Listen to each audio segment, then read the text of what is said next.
that the deaconesses in the 1st and 2nd century have nothing to do except in name only with what they are pushing today, because they want a lot more out of the women ordination, except it won't be ordained. It cracks the door open for it. Dr. Anthony Stine is on the team because the Archbishop in San Antonio has, in fact, responded to the Mission of Divine Mercy messages. We're going to be covering his response to that. And that and a lot more. We're going to be talking about all kinds of things with Dr. Anthony Stine from Return to Tradition. Do join us if you can. By the way, my name is Joe McLean. I host a radio program called A Catholic Take, where we look at the world through a Catholic lens. I'd love for you to hang out with us. If you like it, give it a thumbs up and let us know what you think in the comments below. So much to get to. I want to start with San Antonio, though. The Archbishop in San Antonio did respond with a letter. We're going to link to his actual letter from the Archdiocesan website on the Mission of Divine Mercy, which is very, very interesting and telling about the circumstances there. And I know you covered this over the weekend, Dr. Stine. What say you? I find this interesting because this is also the same bishop who suppressed Sanctus Ranch, who publicly told people to not go to that privately owned, family-run retreat center, a retreat center that he himself had said Mass at himself in the not distant past, who said Mass was not authorized to be said there, but yet did it himself in the recent past. They've had priests there that he alleged weren't allowed to say Mass there, but the owners of Sanctus Ranch provided a proof that they were permitted to. So it's a very strange situation. And I'm not one who necessarily takes solar eclipses as signs from God necessarily, especially since the one coming in April we've known about for as long as NASA's been able to predict these things. But it's kind of telling that Mission Divine Mercy, it's along the path of the best viewing for that eclipse. Is it? Wow. It is. Yeah. So it's very telling. Very interesting. It's your list of coincidences, right? A long list of coincidences that make you... The long list of Ninevehs that are in the path is very fascinating. I thought that was incredible. Very fascinating. Right. There are those who object to the messages, the alleged messages coming out of Mission of Divine Mercy. I've been very public. I don't necessarily buy into or endorse these messages. I just find it... Normally, I don't cover at all unapproved things, but this has become so high profile that it's impossible to ignore. I read the two of the messages, the most controversial one, which was the second one. I read that to the radio audience when it came out. I also went over their response as to why they were being disobedient. And in their own response, there was still humility and deference to the very authority that they admittedly said that they are disobeying. And I found that utterly interesting. And then I read the Archbishop's statement of him suppressing this community now and removing the faculties of the priest now. And they link to the letter directly, and they're encouraging everyone to read the Archbishop's letter. I mean, there is still humility in their very response in all of this. I find that telling no matter how you believe or feel about their messages, don't you? Yes, and they don't go engage in any petty name calling of the bishop.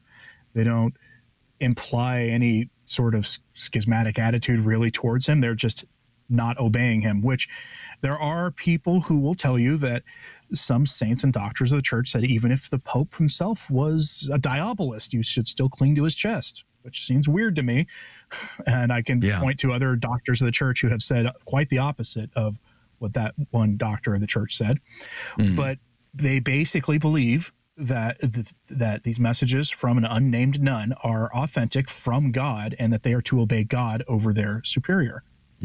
And that seems to be, if they truly believe these messages are divine, then I understand where they're coming from.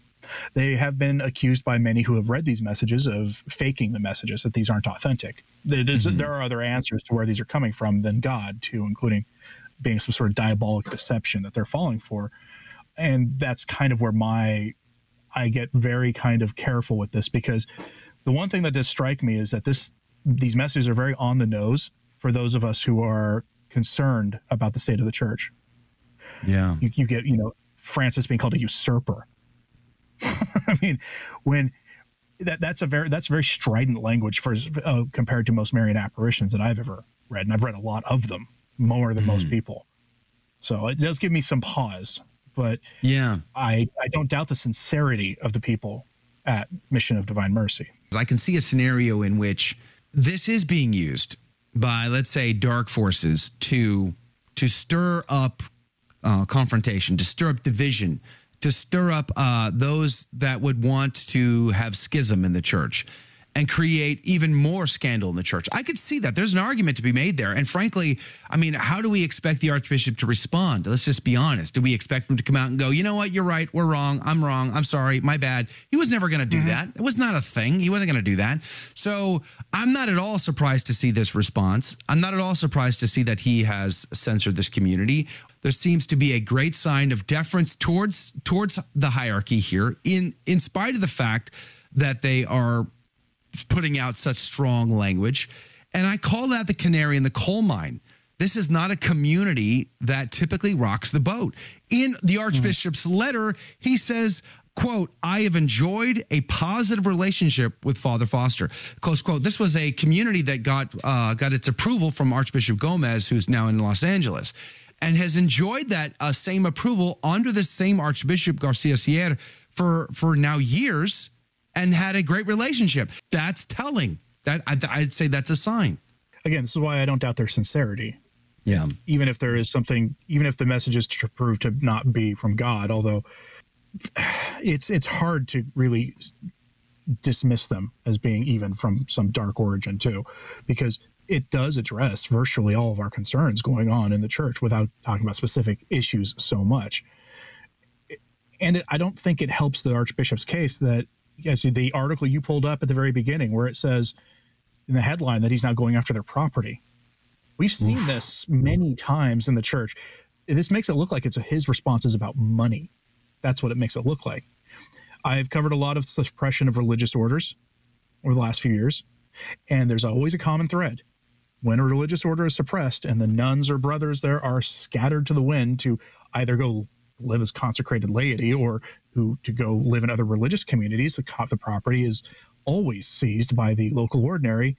This has even happened in the Archdiocese of Rome, meaning by the Vatican, and then sold to private developers consistently. And so when you see this happening, he seeks to seize their property of the priest because he published their messages. That makes this look like this is about money. That's a grotesque misstep by the Archbishop in this. And it will harm his credibility in this debate, even though we should never be able to question the authority and the credibility of an archbishop.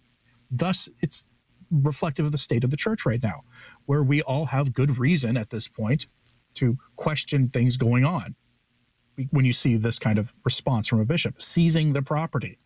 Let's talk about deaconesses. I reported this briefly on Friday as I saw the headlines. Just get in the time machine and turn that thing around way back to, say, October of 2023, when Pope Francis said, no, ordination is reserved only for men. I mean, that was so long ago, and a lot has changed. Why now is he saying, hey, no, we're gonna explore this a little bit? Well, there are some who point out that Cardinal Walter Casper was promoting this idea of a non-ordained yet liturgical deaconess back in 2019 at the end of the Pan-Amazon Synod. And he saw sort of a vague reference in the document that emerged from the Pan-Amazon Synod in 2019. If you remember the Pachamama mess, that was the same synod that gifted us that. And it was called, well, and remember, Pope Francis also told us no to communion for the divorced and civilly remarried. And then he changed his mind with Amoris Laetitia. And where did that come from? That argument also came from Cardinal Walter Casper. Casper's kind of the linchpin to all of this. This came out over the weekend that the Synod on Synodality was extended again until summer of 2025. There'll be some sort of working groups or something to discuss issues. And one of the 10 points they have is a change to nature sacramental ministry in some way. This would to include the women's ministry of some kind. The deaconesses, historically, for those who object to being anyone upset about this, the historical deaconesses, they assisted bishops in places where it would not be appropriate for a man to do things, like addressing domestic violence issues, or the assisting a bishop sometimes with the full body immersion of baptisms of women in the 1st and 2nd century. This ministry sort of went away and eventually sort of got morphed into some of the women's religious that we see today. even Casper himself. Our LifeSite has news that an article that I've posted on in my show notes at my website, returntotradition.org. They published this in 2020, where Walter Casper fully admits that the deaconesses in the 1st and 2nd century have nothing to do except in name only with what they are pushing today. Yeah. Because they want a lot more out of the women's ordination, except it won't be ordained. This cracks the door open for it. But I want to get into the autobiography that's about to hit the bookshelves, Dr. Stine. Some very interesting and telling remarks are apparently in this book. What have you been reporting? I mentioned that I was a little surprised to see him mention sedevacantism. I don't know why he would mention that. That's there's some things you just don't do. I think if you're Pope, and what's one is mention sedevacantism.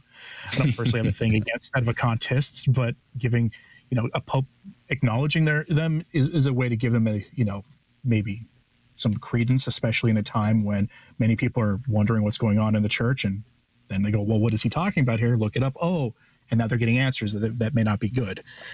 But when he talks about the one that I think you're driving at is his talk about homosexuality. Yeah. And his seeming endorsement of civil unions, which is not the first time he's done that. He's done that a few times in the past. But in light of fiducia supplicans, it's kind of a big deal when he basically says it's good that they have access to civil unions because they need some legal protections also. Or when debate was raging over homosexual unions and they were about to pass this law, I remember him weighing in and in favor of these more civil unions or these legal issues. Many bishops took that same argument. They tried to make that same argument to say we should be in favor of civil unions. And as far as I know, very few bishops have come out even since then to defend traditional marriage between a man and a woman from a legal perspective. Yeah, and this will just add fuel to the radical fire. Yeah. We saw that so-called funeral in St. Patrick's, that his statements about homosexuality and fiducia supplicans were explicitly cited by the people there. We know that James Martin was invited to that. He publicly said he was invited to it, that he wasn't able to go because he had a prior commitment, which sort of implies that he would have gone if he didn't have a prior commitment. His statements on this is putting those of us who have an actual Catholic understanding of homosexuality and other related sins, in a tough spot where we defend the faith, and yet the man with the charism infallibility is saying radical things that you have to really, really engage in some gold medal tier mental gymnastics to sort of sell in a Catholic way.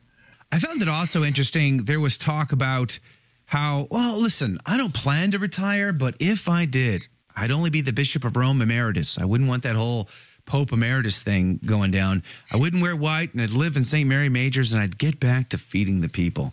I found that very interesting for a number of reasons. He seems to be laying a pretty critical hammer on God rest his soul, Benedict XVI, and his decision to wear the white, keep the ring, keep the titles, and live at the Vatican. Well, he takes every opportunity he can to dig at Benedict, except to invoke him when it's useful.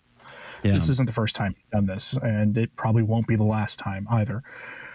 It's in light of a lot of more and more priests and bishops and laity asking questions about Benedict's resignation. It's always a weird thing to see him doing, where he, seemingly insults his predecessor publicly like that.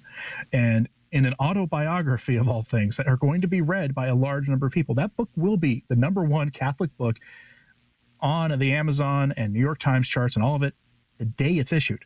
I know I am ordering it because I have to. So I have a copy coming, and the book is the way I recommend people who are going to read this to read it. Find a copy of a book called The Great Reformer by Austin Ivray, the first edition and only the first edition. It's hard to find now, but you can find them on Amazon sometimes or on Abe Books or Thrift Books or wherever you buy used books.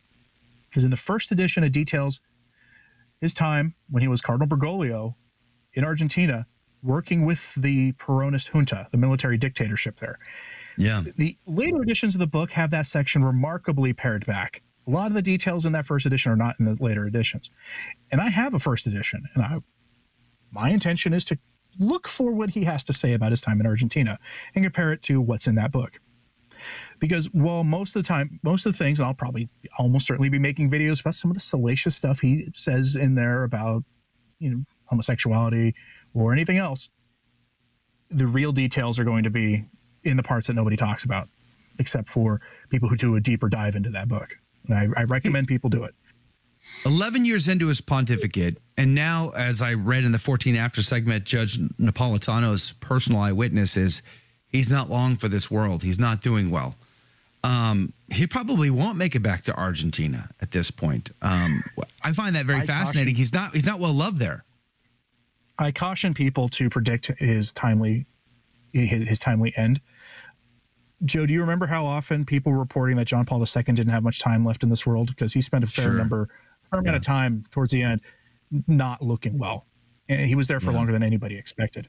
Yeah, and it also for moral reasons. Also, predicting someone's death that you should be praying for is kind of it's kind of a bad look. I saw, I think it was Frank Walker of Canon 212 who runs sort of a news aggregator website, very useful news aggregator. He basically asked, who's Judge Napolitano again? Right? Because he's famous in the United States in political circles. But for Francis, he may have been like, who's this guy? Like, I don't follow Judge Napolitano. I knew he left Fox News under not so good terms. Yeah, that's neither here nor there, in my opinion. It's not that the Pope gave him a moment of his time or spoke well of him. Like I couldn't care less about that part. It's that just that he's not doing well, and he's not. I mean, his health is always in decline. It's always an issue. It's always in the news. And I think as Catholics, the answer is not to. I don't wish for his death. I pray for him, because you don't know how much time you have left to pray for him. And that really is the big bottom line there. And the other issue is brought up a minute ago was that he's never been back to Argentina in the 11 years he's been Pope. He's never gone back. He's not well loved there. And most people don't know that he's not, that there's not a great reputation there. The Catholics there have often complained about him. And I don't know that he'll get a chance at this point, given his health, like JP2, however long he has left. It may be bound in a wheelchair, bound at the Vatican. Right. He could he could be around for 2 years, 3 years with medical assistance around him at all times. Yeah. The one thing that does lend credence to the idea that he doesn't have much time left is a flurry of documents coming. We have the Fernandez's document on human dignity, which terrifies me, coming, as well as a document likely on governing the next conclave. Did you like that video? It's okay. You can admit it. It's perfectly fine. Hey, we cover the big stories of our day, from inside the church to outside the church to all points in between, and we do it from a Catholic perspective. It's called A Catholic Take. It's a radio program Monday through Friday. We live stream it right here on this channel, by the way, so make sure to subscribe, like, and share. We would be very grateful to you. And don't forget, you're going to want to watch this video right here because you don't want to miss anything.